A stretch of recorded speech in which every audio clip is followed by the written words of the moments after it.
কামপুৰ ভোগালী উৎসৱৰ ব্যাপক প্ৰস্তুতি 5 দিনীয়াকৈ অনুষ্ঠিত হ'ব ভোগালী উৎসৱ। নগাঁও কামপুৰত ভোগালী মেলাৰ ব্যাপক প্ৰস্তুতি। কামপুৰ মাধৱ কন্দলী ক্ষেত্ৰত আয়োজন কৰা হৈছে এই ভোগালী মেলা। অহা ইংৰাজী 14 জানুৱাৰীৰ পৰা 5 দিনীয়া কাৰ্যসূচীৰে অনুষ্ঠিত হ'ব লগা ভোগালী মেলাৰ বাবে ব্যাপক প্ৰস্তুতি চলাইছে বৃহত্তৰ কামপুৰ ভোগালী উৎসৱ উদযাপন সমিতিয়ে। উল্লেখ্য যে উৰুকাৰ দিনা এখন মৎস্য মেলাৰ লগতে বিভিন্ন ধৰণৰ বিহুৰ কাৰ্যসূচী আৰু এখন মেলাৰ আয়োজন কৰিছে আয়োজকসকলে। আগন্তুক হ'ব লগা উক্ত ভোগালী উৎসৱলৈ সকলো ৰাইজৰ উপস্থিতি কামনা কৰিছে আয়োজক সমিতিয়ে। নিউজ ডেস্ক বৰলুইত বাৰ্তা।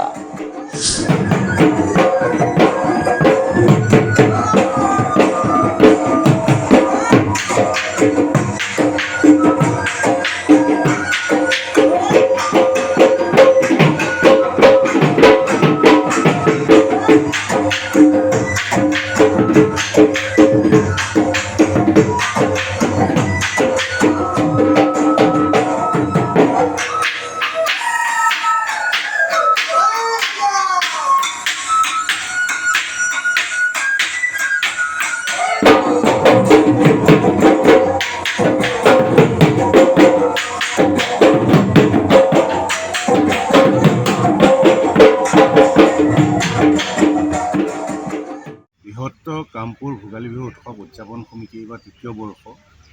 কপিলী আৰু নিশাৰীৰ যি মাজত এই ঐতিহাসিক মাধৱ কন্দলীত এইবাৰ আমাৰ খুব সুন্দৰভাৱে আমি ভোগালী বিহু উৎসৱ ভাগ পাতিবৰ কাৰণে আয়োজন কৰিছোঁ।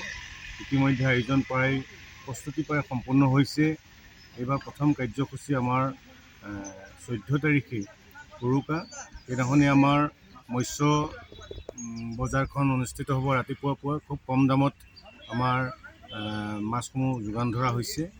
তাৰ উপৰিও ৰাতিলৈ আমাৰ বিভিন্ন কাৰ্যসূচী আছে আৰু পৰৱৰ্তী বিহুদিনাখন পুৱাই আমাৰ মেজি ঘৰ জ্বলোৱা হ'ব নিয়ম কানুনেৰে। তাৰ পৰৱৰ্তী সময়ত আমাৰ পতাকা উত্তোলন কাৰ্যসূচীৰে বিহু আৰম্ভ হ'ব আৰু ৰাতিলৈ আমাৰ বিভিন্ন সাংস্কৃতিক অনুষ্ঠান থাকিব। পৰৱৰ্তী সময়ত আমি 16 তাৰিখে 10 বজাত আমাৰ জলপান খোৱা এটা ব্যৱস্থা কৰা হৈছে। গোটেই সমগ্ৰ কামপুৰ বহমপুৰ সমষ্টিৰ ৰাইজৰ আমি ভকতসকলক নিমন্ত্ৰণ জনাইছোঁ। তাৰ পৰৱৰ্তী সময়ত বিভিন্ন কাৰ্যসূচী থাকিব। আমাৰ কুইজ প্ৰতিযোগিতা থাকিব, আধুনিক নৃত্য প্ৰতিযোগিতা থাকিব আৰু 17 তাৰিখে আমাৰ